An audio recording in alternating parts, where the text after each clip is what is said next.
Hey, what's going on, guys? I want to explain to you why you're losing money with the everything money people. Anyway, so we're at peak earnings right now, and you're assuming there's going to be the same growth you've had for the last 5-10 years. It's just going to keep going. That doesn't work. That doesn't work. I'm sorry. But you've had 10 years of QE. So I don't know how you use fundamentals of the past to predict the future that's without QE. So you're probably going to lose a lot of money. You need to let prices come down a lot farther before you start buying. If you're going to be like a fundamental kind of person. Like, yeah. Some companies are probably a good idea. Like I think Intel, if it just goes flat, you got that yield. You'll outperform the SPY, which the SPY will be going down at least -5% a year every year for the next 5 years, give or take. The economy will be getting better, so stocks will be going down. The economy's been getting worse for the last 10 years, so stocks have been going up. Inflation is the only reason the economy's been going up.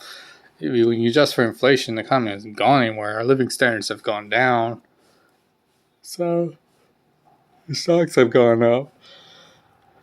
So, it'll be like the reverse, right? You gotta just chill out on stuff, dudes.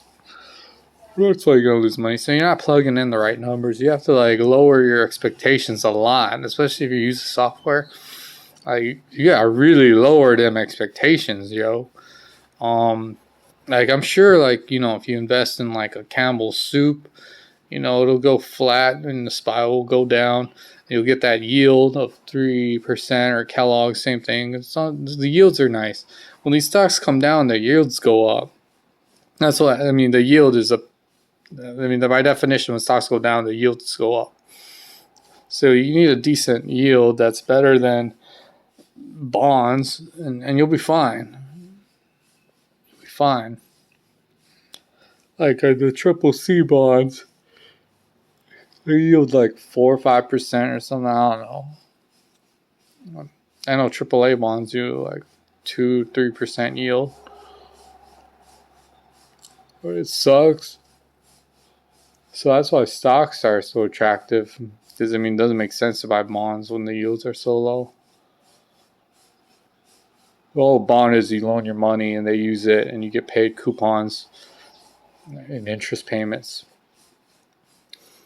So, yeah. If you're going to own a company, you want that yield to be decent. That's the only way you make money. When you buy a stock, how do you make money? You got to sell shares at a higher price to a greater fool. Or you collect the yield.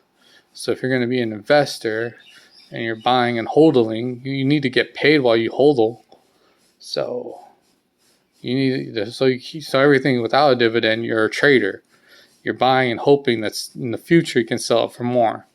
So these people, they're more like traders. If you buy Alibaba, you're a trader because you can't own it legally because you're not Chinese. Eventually, you're going to lose it legally. You can't go on the Shanghai exchange to buy stocks because you're not a Chinese citizen. That's how that works.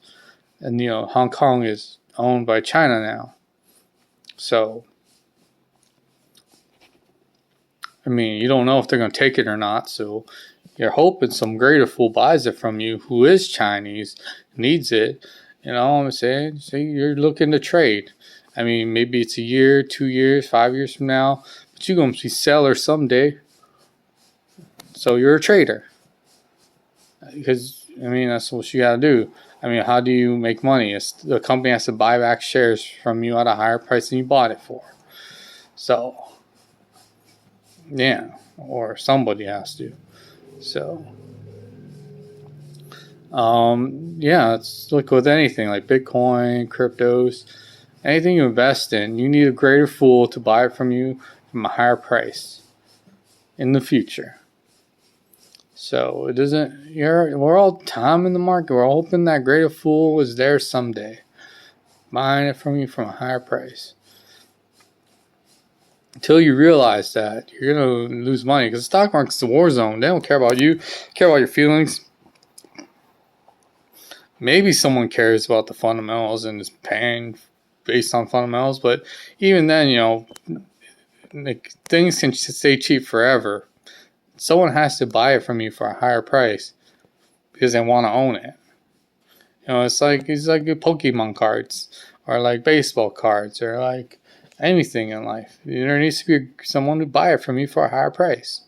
So that's why you're losing money with everything money. You're buying stuff because it's in a downtrend. No one wants it, so you're buying it, and it's like, well, you're hoping, and it just keeps going down. And you're holding these Alibaba bags at $200 a share, 170, 150. Like, what are you doing? Like, now it's at, what is it, 104, 110, 100. Like, I mean, like, now it's the bottom-ish, maybe, I don't know.